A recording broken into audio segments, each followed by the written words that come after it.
Всем привет! В общем, ситуация следующая. То, что накрутили гипс, развел проводку всю. Надо будет люстру еще снять, потолок фанерой, чтобы не сыпался. Ну, получается, тут еще не доделали, потому что не хватило материала.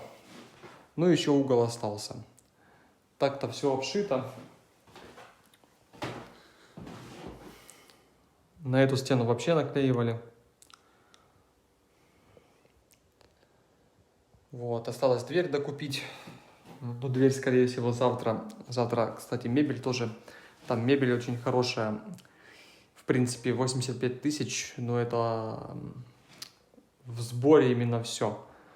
Опять же, нужно посмотреть, прикинуть по цене и принять решение. Ну, в общем, пока что на этом этапе.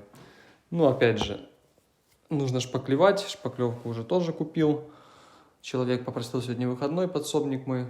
Ну, как даже не подсобник, а человек, который занимается ремонтом, грубо говоря. Вот, поэтому пока что на этом остановились.